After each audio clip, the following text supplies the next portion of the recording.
Pour pouvoir continuer le cours et utiliser durablement les logiciels Word, Excel, PowerPoint, nous avons donc acquis la licence de la version famille étudiant. Il faut faire très attention quand on défait le paquet. Sur le plastique transparent qui l'entoure, il y a cette petite étiquette et cette petite étiquette comporte la clé qui permet de valider l'installation du logiciel.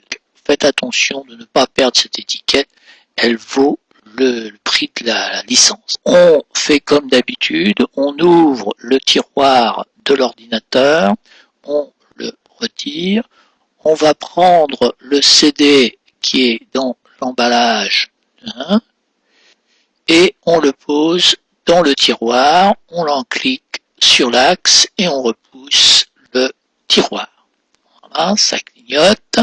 Et nous nous retrouvons à l'écran. Nous cliquons sur exécuter setup exe, ce qui nous provoque le début de l'installation. Alors il faut attendre plusieurs minutes parfois. L'installation du logiciel vérifie les logiciels qui sont déjà installés, etc.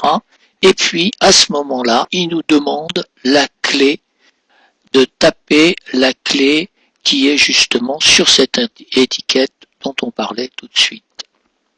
Il fallait surtout pas perdre. On va taper ce code, cette clé. Les tirets qui sont entre les groupes de chiens, les 4 tirets, se créent automatiquement. On n'a pas besoin d'utiliser la touche du 6 pour les créer. Ça se fait tout seul. Donc, une fois que toute la clé est tapée, on vérifie bien qu'on ne s'est pas trompé et on clique sur continuer. Le logiciel nous présente le texte de la licence d'office. Bon, c'est intéressant quand on n'a pas encore installé de logiciel de vérifier. Donc, on peut descendre dans le texte avec le curseur vertical. Donc, c'est intéressant de le lire au moins une fois. Et puis après, on clique sur « J'accepte les clauses du contrat » et puis après sur « Continuer ».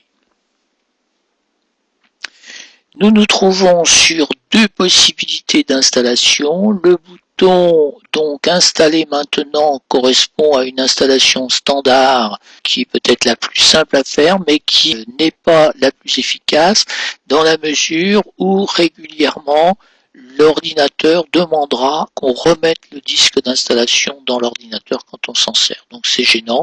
Donc nous vous recommandons d'utiliser de cliquer sur personnaliser, ce qui va nous permettre de faire une installation qui fonctionnera sans le disque d'installation. Dans tous les cas, c'est beaucoup plus confortable à faire. On clique sur personnaliser et on arrive sur cette nouvelle fenêtre où on a une flèche de choix pour tous les éléments qui vont être installés. On va cliquer sur la première flèche de choix et on se retrouve avec 3 choix différents et ça sera la même chose pour toutes les flèches de choix de cette page. Donc on va cliquer sur le choix du milieu, tout exécuté à partir du disque dur, et on fera pareil donc pour tous les éléments, même s'ils sont a priori pas compris dans la version famille pour certains éléments comme Access, Outlook, etc. Il vaut mieux cliquer donc tout exécuter à partir du disque dur, et puis une fois que c'est fait, on clique sur installer maintenant. Donc l'installation va demander en général une dizaine de minutes au total. Il est important, il est vraiment important de ne rien faire d'autre avec l'ordinateur pendant l'installation d'un logiciel. Il est même recommandé de désactiver l'antivirus pendant qu'on fait une installation comme ça. Bon, ça c'est maintenant avec les antivirus, ça ne pose pas beaucoup de problèmes, mais il faut absolument ne rien faire d'autre avec l'ordinateur pendant l'installation d'un logiciel. Ça perturberait l'installation, ça pourrait même l'interrompre. Et il faut savoir que ces disques d'installation ne sont valables que pour 3 installations. Si vous en ratez une, eh bien, vous perdez une partie du bénéfice de votre licence. Voilà. Une fois que on arrive automatiquement sur cette feuille, sur cette page, et donc l'installation est terminée. Donc, il nous propose de continuer en ligne, mais l'enregistrement en ligne n'est pas obligatoire. Donc, vous pouvez tout à fait passer directement sur fermer. Maintenant, c'est à vous de réaliser cette installation, hein, si votre ordinateur n'en est pas encore équipé, et si vous voulez continuer les cours et pouvoir apprendre à utiliser vraiment tous ces logiciels de bureautique qui sont pratiquement présents dans 90% des entreprises. C'est à vous, bon courage.